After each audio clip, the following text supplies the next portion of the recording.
So, medieval times dinner and tournament. This is where my family took me for my 61st birthday. This was November 4th. My birthday was on November 3rd. But because of my fascination with Renaissance and medieval culture and that kind of thing, I think they thought this was great for me. I did enjoy it a lot. You can see souvenirs were everywhere. Anson was loving it. Annalie was loving it. It was just a great time. We finally got to sit down. There was Anson and Sue and Nicole and Aaron and Annalie, Felix, Angel, Travis, and Megan. And we got to sit down and they started the show with the horses. And there was a lot of horses. And these guys were very good trainers, and the horses were just unbelievably talented. The knights, our knight was red. That's why you'll see some of this stuff.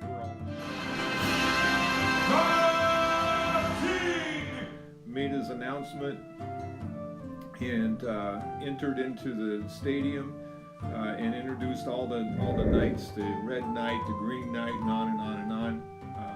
And it was really like a parade sitting inside this place, and there was thousands of people.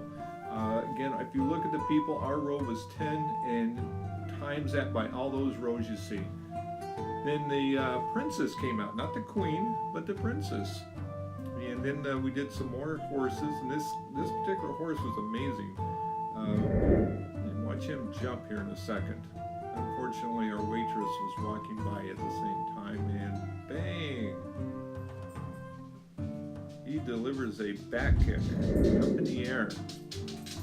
And then we continued on watching and eating at the same time. This guy with a falcon let this thing fly all around our heads while we were eating. And finally the king said, "It's time to feast," and they brought out the food.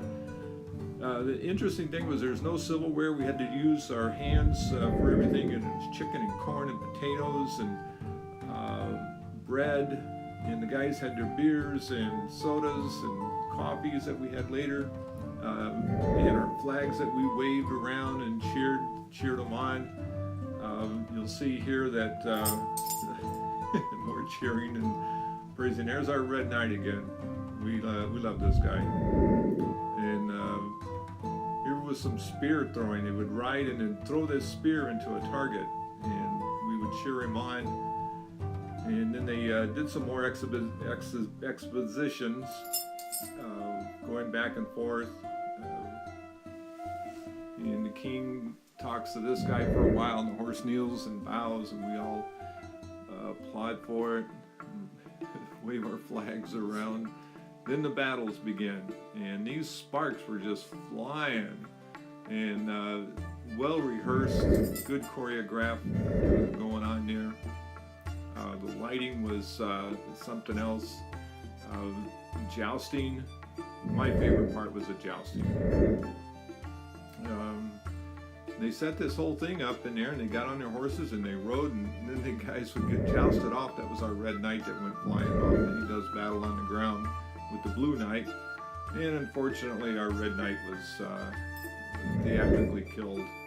So we had to be disappointed over that. And they battled on their horses, sword fighting.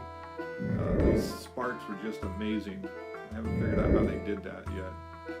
I don't know if they were part of the metal on there, or if there was some actual fireworks built onto it. So anyway, it finally ended. We did some shoots, some photographs and poses around, and we were getting ready to leave, and Nicole says, "Pop, you can't leave yet." And I said, "Why?" She says, "You're going to get your picture taken." I said, "My picture taken with who?" She says, "The king." So here comes the king. The king comes out, and he poses for Sue, who's got the camera.